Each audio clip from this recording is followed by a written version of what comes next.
Давным-давно наши далекие предки не могли объяснить, почему дует ветер, почему земля то дает людям большой урожай, а то заставляет голодать, почему сверкает молния и гремит гром.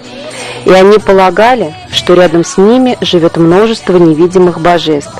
То Лава, Верява, Кудатя, Ведява и другие. О каждом из них мордовский народ придумал множество легенд и сказаний.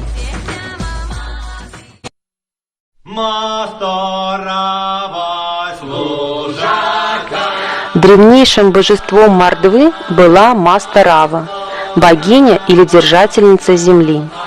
Отношение к земле у наших предков было очень уважительное, ведь она давала жизнь, кормила и согревала. Поэтому ее называли по-разному: Модава – земля-мать, Модань-Кирди – держательница земли.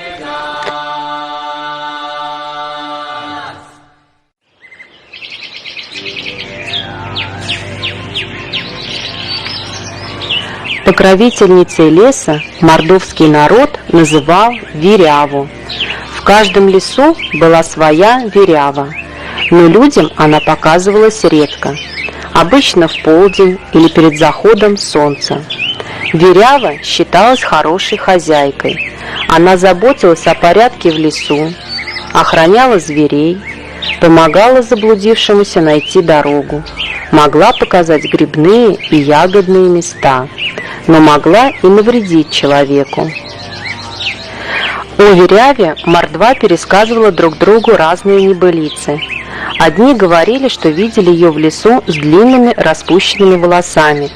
Другие же утверждали, что слышали, как Верява свистит, хлопает в ладоши, говорит человеческим голосом и становится то великаншей вровень с деревьями, то крохой, теряющейся в траве.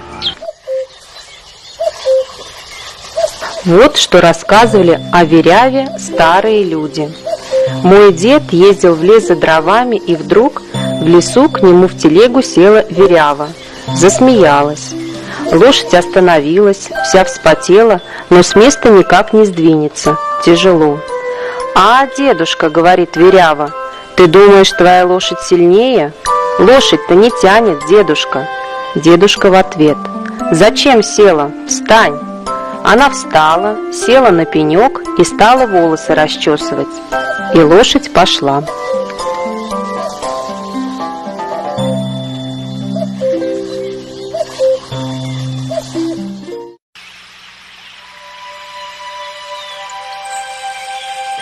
Самой хозяйственной и трудолюбивой считалась Норо-Вава, богиня поля и урожая.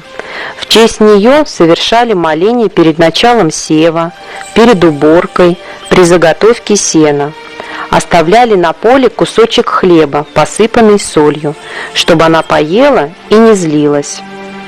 Старики говорили: на меже ни в коем случае нельзя спать, ибо это место Норо-Вавы.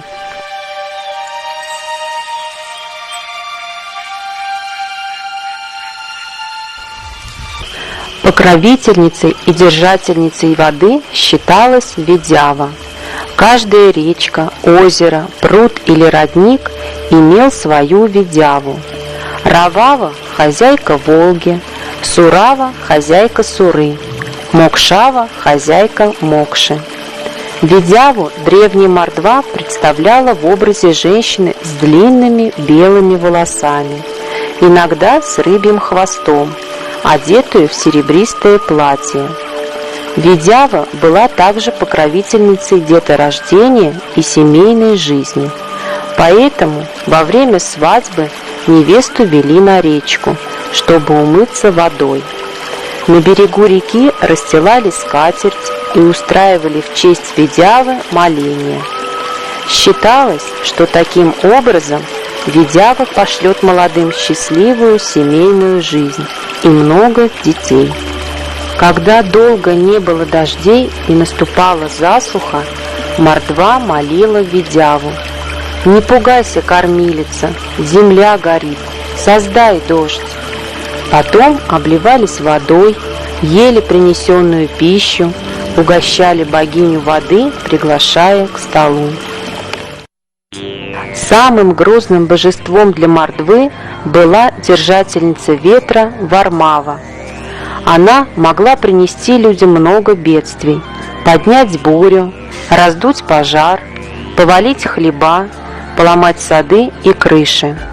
Особенно опасной она была, когда появлялась со своей подругой, богиней огня Толавой.